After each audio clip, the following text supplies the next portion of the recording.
Hi, I'm Cam Wilson, and thank you for tuning in to the Cam's Kitchen, the tailgating show. Tailgating is a very popular tradition along with the big game day events that go on in America, whether if it's a music venue or you're just at the football game having a good time or any sporting event. Today I'm going to show you a few different tailgating recipes that you can make yourself to improve your tailgating experience.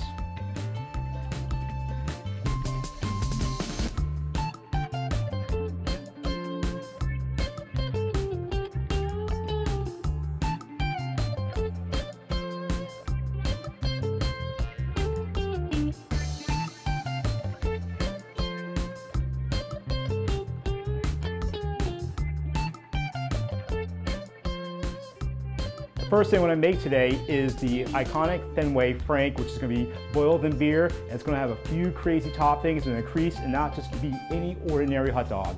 After that, one of my personal favorites that I can't wait to show you as well is the Nor'easter surf and turf salad. And to finish things up, it's going to be a heavy protein sandwich wrap with the ultimate meat sandwich wrap. Since that tailgating is an American tradition on game day as football and any other music venue, eating an all-beef American hot dog is also American as it gets as well. Being a hot dog cart vendor owner myself, I personally prefer to eat my hot dogs grilled because I love eating most food grilled. But if I'm going to be tailgating for days or a while, or even camping for a tailgate or whatever events that I'm doing, sometimes you're going to want to make that food last you a little bit longer. And typically, boiling or steaming your hot dogs, the meat will last a little bit longer than if you grill them, if you're keeping it out, or depending on how long you're staying out with it or how long you're tailgating. And if you're going to boil it, and if that's the case, I love boiling my hot dogs in beer. And of course, when you're tailgating as it is, you're always going to have beer on hand, so it's a great way to get more use out of beer between using it as a consumption as well as an ingredient. When I'm boiling, I prefer to use something like an ale or lager, but you can use anything of your choice. But I feel it does give it a nice rich taste, not overpowering, but you do notice the difference when you boil your hot dogs in beer, and that's going to be the case with this classic Fenway Frank. So you put a little bit of water in, depending on how many hot dogs you make. You're going to pour a little bit of beer into your pot. We're ready to boil. You're going to get Franks of your choice, whether they're K&M's, Ballparks, or any of your basic regular all-American beef dogs. Put them in the pot and try to give them at least anywhere from 5 to 8 minutes boil time, and then you should be ready after that.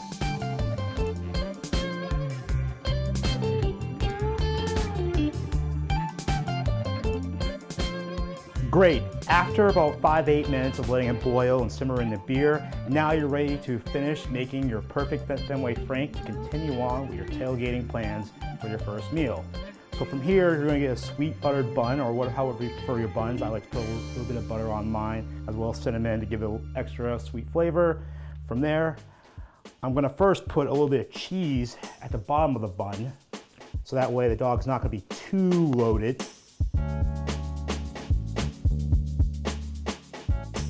And I'm just going to dabble a little bit of horseradish at the bottom of it too,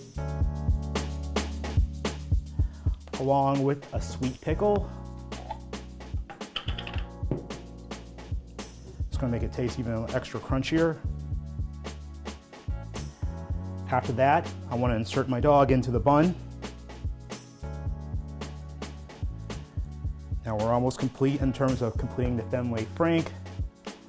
I'm going to smother it with a little bit of beans on the side and on top.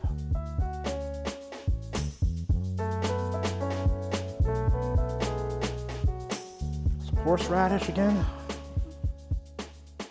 A little bit of honey mustard.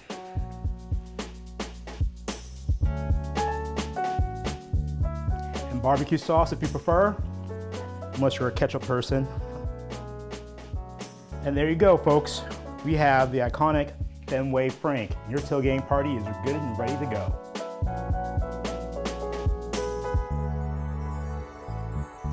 The next meal I'm going to show you how to make is one of my personal favorites, and it's called the Nor'easter surf and turf salad. Typically with that, it's a good best of both worlds with your vegetables, as well as your seafood, and as well as your beef. But for this, I'm actually going to use a ribeye steak. And the way typically I like to prepare this and get ready for my tailgating events the night before, I like to sort of have it marinated the night before. And then the things I use to marinate with are Worcestershire sauce, vegetable dressing, One of my favorites, of course, always comes in handy, beer, of course, and as well as certain types of fruit, as well as any of your choice. Now for the seafood, I'm a little bit more basic with it. Typically I will use a tilapia or a haddock. And with that, I just like to put, fresh crushed red peppers as well as adobo sauce, and I like to get that going as well.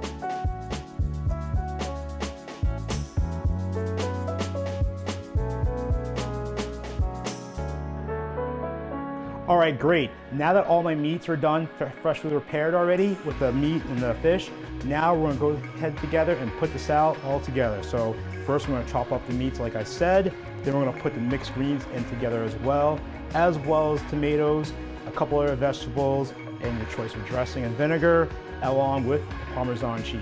The complete nor'easter surf and turf salad. Now, because I have a big tailgating party, I want to get a good mixture with this nor'easter surf and turf salad. So I'm going to start with grabbing some of my actual greens and lettuce. Over here, I'm going to simply put a handful portion already in the serving bowl at the bottom. From there, I'm going to start cutting up the steak in a couple some pieces and a couple little bit of pieces.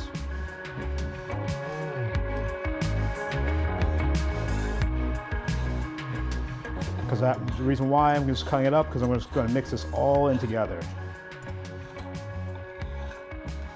Now, after I cut up the steak, I'm going to cut up the fish a little bit in a couple of pieces as well to get a good mixture, so that way everybody gets an equal balance of a good amount of meat along with the greens and vegetables. And then from there, I'm going to cut the tomatoes.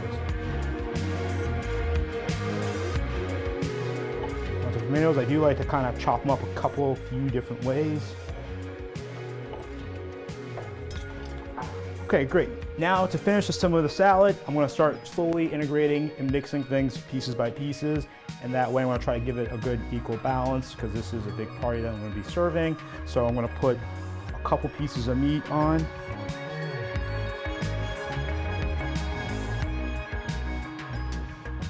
Now that I have some of the fish already cut up as well, I'm also going to start to include that into the bowl. I'm going to grab another handful of greens.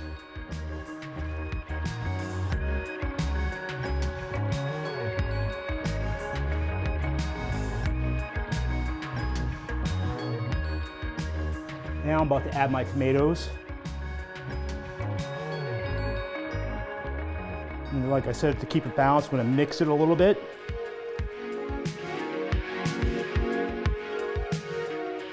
Add just a little bit more of the ribeye steak.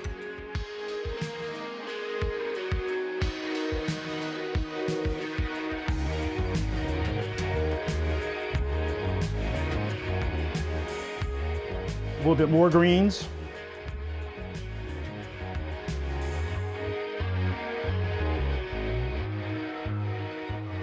Now I'm going to put a little bit of the sweet bean chili on top.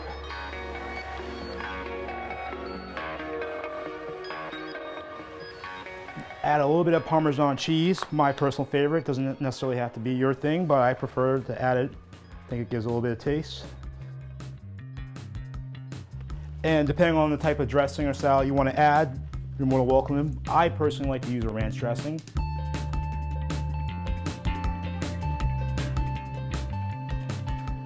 And the last dressing I'm going to add is sesame vinegar.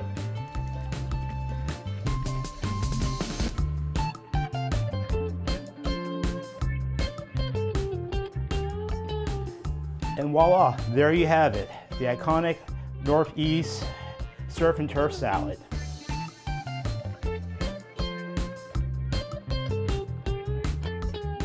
Now my last dish I'm going to show you is another one I really enjoy a lot that I recently started eating. It's called the Mexican meat wrap.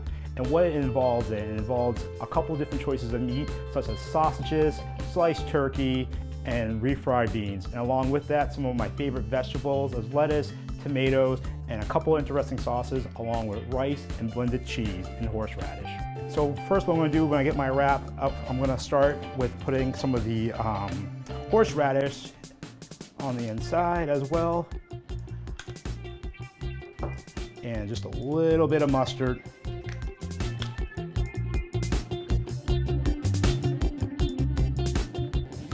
here, I'm going to start to cut up a couple of my sausages. I'm going to slice them.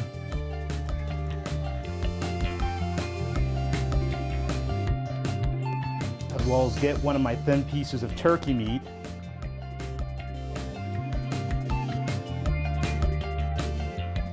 Well, and once I have those two meats in, now I'm going to add in my refried beans.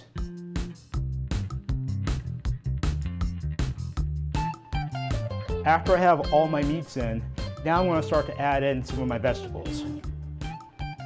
A little bit of greens, some tomatoes. Now with that, on top of that, I'm going to add just a little bit of rice, kind of way like Chipotle likes to do it. And typically I like to use brown rice, so it's really good to get some of your starch in there as well. After I have my rice in there, I'm going to add just a little bit of blended cheese on top.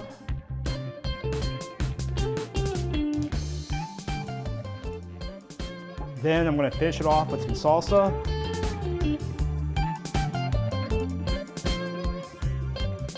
At this point, your wrap should be completely stuffed, or at least close to it, and you're just going to want to kind of close it over. Nice and tight. And here is your Mexican meat wrap. Thank you for joining me on Cam's Kitchen and the Tailgating Show. Have a good time at the game, and I'll see you next time.